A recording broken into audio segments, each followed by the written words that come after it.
Could you explain what is exactly an executive coach? What's interesting, Glynis, is that's exactly the response I usually get. They look at me, I'm 6'4", and they go, okay, you probably coach basketball or something.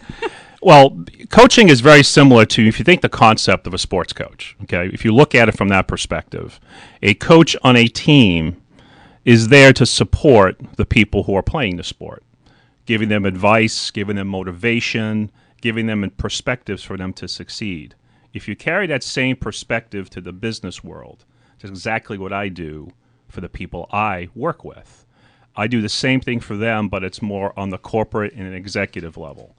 My focus is really to focus executives and emerging leaders in organizations and support them, to give them the kind of support, the insight to be more successful in what they're doing as a leader, so they can get better results and maybe lead their team. Value that should match the value of my fee. Of your fee. Yes, it's taken me. See that?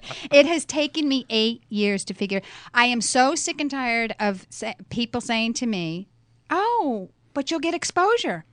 I don't want exposure. Doesn't pay my bills. Exactly. Right. Exposure doesn't put food on the table. And a lot of times, exposure to who is going to be there as guests. Right. Is that even my audience? It may not be. Well, exactly. Which makes there it you even go. tougher to justify saying, okay, yeah, I'll do that. It's good exposure. Well, it's good exposure for people who are looking for free wine, cheese, and crackers. Right. And that's it. Mm-hmm.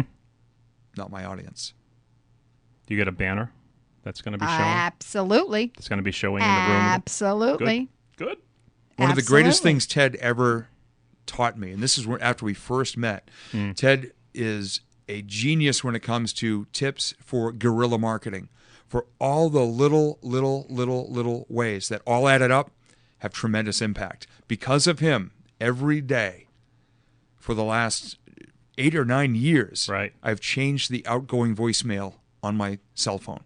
Really? To include the name of my company, the date, which shows I pay attention, my web address, and if I'm going to shut off from Facebook and shut off from the world so I can actually get work done, says what time I will be returning calls that day.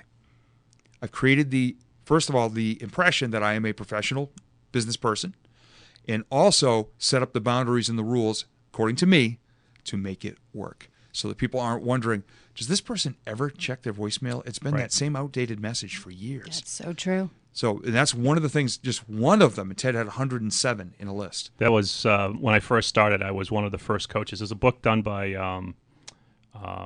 J. Conrad Levinson. Right. It's called Gorilla.